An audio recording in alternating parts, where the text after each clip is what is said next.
8월 8일 토요일, 오늘은 민수기 34장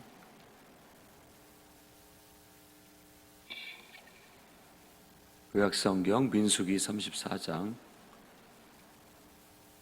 교독합니다. 여호와께서 모세에게 말씀하여 이르시되 넌 발디엘이요 아셀 자손 지파에서는 지휘관 슬로미의 아들 아히훗이요 납달리 자손 지파에서는 지휘관 암미움의 아들 브다헬이니라 하셨느니라. 이들이 여호와께서 명령하사 가나안 땅에서 이스라엘 자손에게 기업을 받게 하신 자들이니라. 아멘. 네. 민수기 34장에는 정복해야 할 가나안 땅의 경계 지역, 경계를 정해주신 내용, 그리고 그 땅을 분배할 각 지파의 책임자, 그러니까 10지파죠. 정확히 말한다면 9지파 반. 므낫세는 요단강을 사이로 해서 동쪽과 서쪽에 자기의 영토를 가지게 되는 겁니다. 이 경계를 가만히 살펴보면 맨 밑에 남쪽부터 아래쪽으로 이렇게 보면은 보통 그 사해바다, 여메라고 하는 그곳에서부터 이쪽 이제 이렇게 쭉 그어서 가데스 바네아 그 밑에, 그리고 그 경계가 애굽, 이집트의 강, 이집트의 경계선까지 이루고 있다는 걸 말하고 있습니다. 그 다음에 서쪽은 뭐 말할 것도 없이 지중해가 있으니까 그 지중해 바다를 끼고 있고, 그 다음에 위쪽으로는 이제 북쪽을 말하는데 호르산이라고, 호르산에서부터 시작을 해서 딱 줄을 그어라고 얘기를 합니다. 그러니까 그곳에는 이제 하살 에난이라는 지역이 나오기도 하고 그렇습니다. 아무튼 북쪽의 경계는 그 우리가 보통 알고 있는 갈릴리 바다보다 그 위쪽에 선을 그어서 생각을 하면 되겠고, 그 다음에 이 10지파, 그러니까 9지파 반지파에는 이제 동편으로 경계는 이미 요단강 동편에 있는 세 지파는 제외시켜놓고 지금 얘기를 하는 겁니다. 제외시켜놓고 말하기를 하살 에난, 거기서부터 하살 엘르 아살 이제 하살 에난에서부터 시작을 해서 이렇게 밑으로 쭉 내렸는데 게네렛 바다가 나오는데, 이 게네렛은 우리도 잘 알다시피 갈릴리 호수를 말하는 겁니다.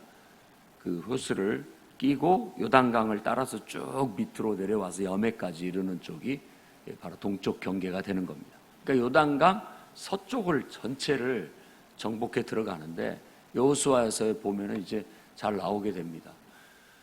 그래서 여리고성을 길갈로 갔다가 여리고성을 쳐 들어가고, 그 다음에 이것이 남쪽으로 밑으로부터 정복을 하고 다시 또 북쪽으로 올라가서 정복을 하는 그런 형태로 정복이 이루어지게 됩니다. 이와 같이 경계를 분명하게 정해준 것이 하나님의 명령입니다. 하나님께서 모세를 통해서 여기까지 경계를 한정을 해준 것이 하나님의 명령입니다. 그래서 보면은 우리의 인생도 항상 우리의 삶에 영역이 있습니다. 분명하게. 나름대로 여러분들이 정말 입을 크게 벌리시고 더 큰 영역을 하나님께 구하시기를 바랍니다. 우리가 더 큰 영역에서 하나님의 영향력을 행사하고 하나님의 뜻을 이루고 하나님의 역사를 이룰 수 있다면 얼마나 더 멋진 인생이 되고 더 영광스러운 인생이 되겠습니까?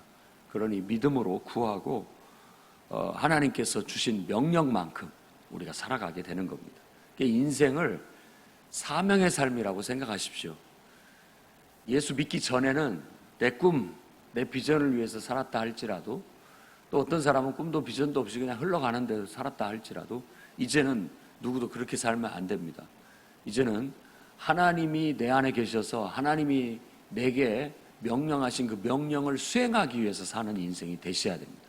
그래서 그 명령을 완수하는 것이 우리의 사명이에요. 그래서 예수께서 운명하실 때 말씀하신 것처럼 다 이루었다라고 하듯이 우리도 마지막 호흡을 내쉬는 그 순간에 하나님께서 주신 명령 다 이루었습니다 라고 하고 살아가는 겁니다. 그렇게 우리는 물리적인 영역도 받고 또 시간적인 영역도 받고 또 더 나아가서 물질적인 영역도 하나님 앞에 받고 또 그 한계 안에서 우리가 하나님의 역사를 이루고 그 뜻을 이루고 살아갑니다.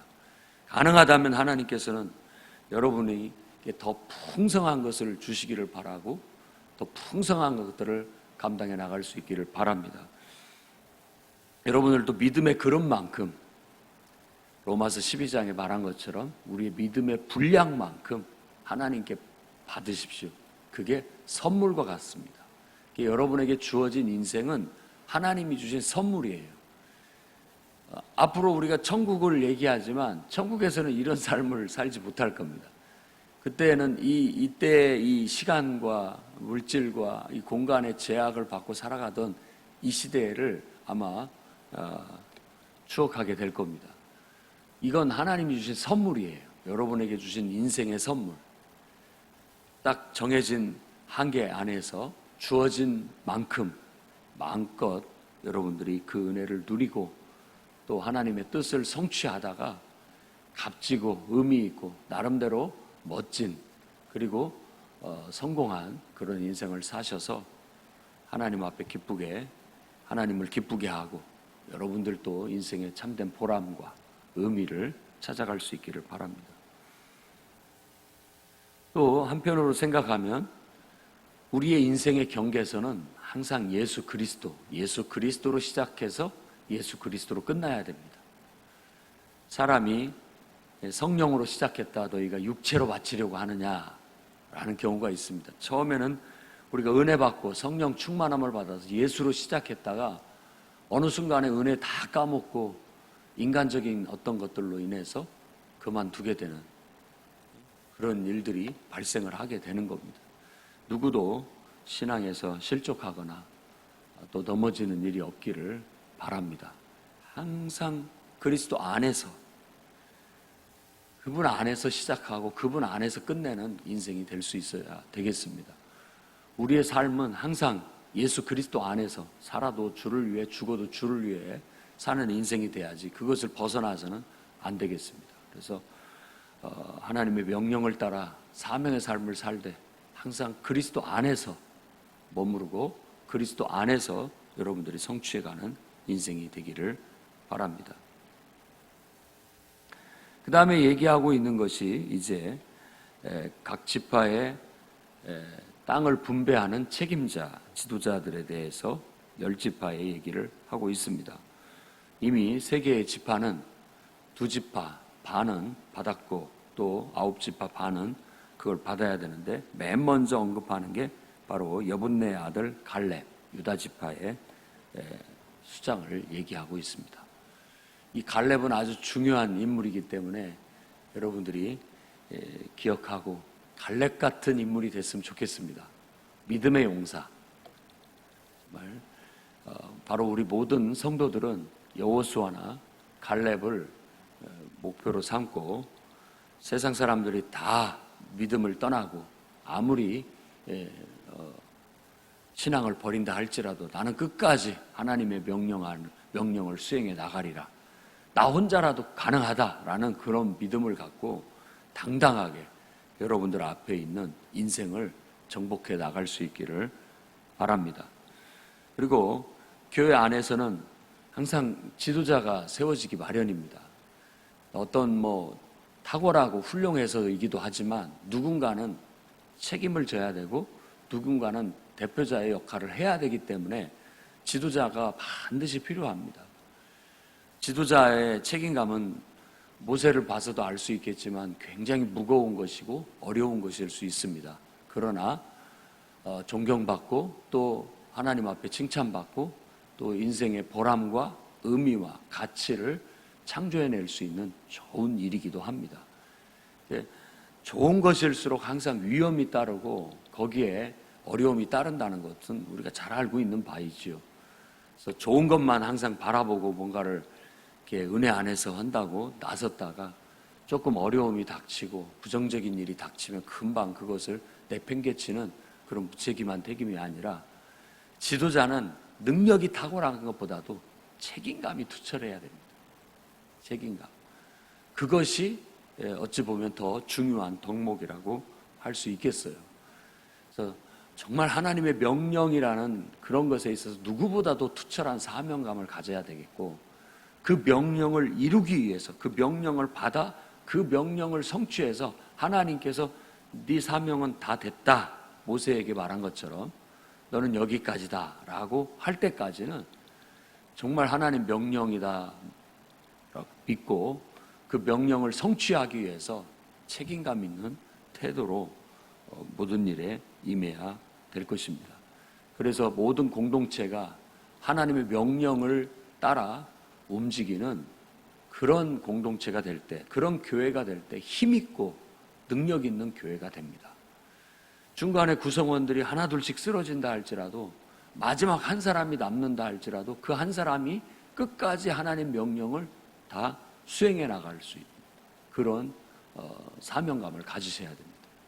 그래서 오늘 기도하러 나온 여러분들도 정말 값지고 의미 있는 삶을 살기를 원한다면 교회 공동체를 위해 지도자로 헌신되고 여러분들이 쓰여질 수 있기를 바랍니다.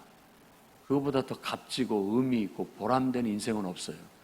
물론 힘들고 무거운 책임감 속에 때로는 십자가를 지는 것 같은 어려움을 당할 수도 있지만, 이러한 같은 일들을 위해서 우리가 고난을 당하거나 어려움을 당하거나 힘든 일을 겪는다는 것은 오히려 축복으로 알고, 그게 은혜로 알고, 하나님이 주신 선물로 알고, 값지게 생각하고 귀하게 생각하고 소중히 다뤄갈 수 있기를 바랍니다. 어제 금요 능력 기도에 말씀에서 얘기한 것처럼 그 가치나 참된 의미를 모르고 직분을 맡아 그걸 내팽개쳐 놓거나 함부로 여기거나, 그리고 그것을 욕되게 하거나 더럽히거나 깨뜨리는, 찢어서 상처내게 하는 그런 일들이 없기를 바랍니다. 그래서 미숙하고 미비한 것은 물론 있을 수 있습니다만은 그것이 우리의 자랑거리는 될 수 없습니다. 늘 미숙함을 느끼기 때문에 그 미숙함을 보완하고 또 내가 훈련하고 그것들을 이겨나가려고 애쓰셔야지, 우리는 원래 이렇게 부족합니다, 미숙합니다, 그러니까 그냥 이대로 내버려 두십시오라는 게 아닙니다. 그건 이해해 줄 수는 있으나 그렇다고 해서 그 상태에 머무르게 둘 수는 없습니다. 끌어올려야 돼요. 절대 우리의 기준과 수준을 떨어뜨리면 안 됩니다. 처음에 기준과 수준이 자꾸만 끌어올려져 나가야 되지, 이거 어느 순간에 정체가 되고 떨어지기 시작하면 한도 끝도 없어요. 그리고 사람들이 그 기준을 낮춰버리게 되면 이제는 이건 완전히 어떻게 가능성이 없게 되는 거예요. 특히 지도자들이, 일꾼들이, 헌신된 일꾼들이 스스로 수준을 낮추면 안 됩니다. 체념하고 그래 그 정도에 만족하고 또 어떤 면에 있어서는 그냥 포기하고 이런 상태에 가면 안 됩니다. 지도자는 힘들고 어렵지만 하나님의 명령을 바라봐야 돼요. 그걸 바라보고 그걸 하나님이 정해주신 어떤 목표를 향해서 자꾸만 어거지로라도 끝까지 안 따라오더라도 어떻게든지 기도하며 하나님의 능력을 힘입어 하나님이 주신 지혜를 발휘해서 능력 발휘를 해서 어떻게든지 하나님의 명령을 맞춰서 끌고 가려고 노력하는 게 지도자이지, 체념하고 포기하고 내버려 두고 이러려면 이런 지도자로서의 역할을 하지 않는 거나 마찬가지인 것입니다. 그래서 제 역할을 하지 않는 지도자가 있는 것은 그건 없는 거나 마찬가지인 것이고, 우리가 하나님 앞에 부름을 받고 또 하나님 앞에 책임을 받았다면 하나님이 주신 선물로 알고 기쁘고 감사함으로 받고 그것을 최선을 다해서 이루겠다라는 사명감을 갖고 나아가십시오. 분명히 그런 사람에게 하나님이 함께 하시고 역사하십니다. 기적은 그러려고 나타내시는 하나님의 하나님의 방식인 거예요. 축복은 그런 사람을 위로하고 격려하기 위해서 주시는 하나님의 방식인 겁니다. 그러니 여러분들도 여호수아 갈렙처럼 믿음의 용사들이 되고 또 공동체의 본이 될 수 있고 그들을 끌고 이끌어갈 수 있는 지도자들이 다 되어주셔서 값지고 의미 있는 인생을 사시기를 주의 이름으로 축원합니다. 기도하겠습니다. 자비의 하나님,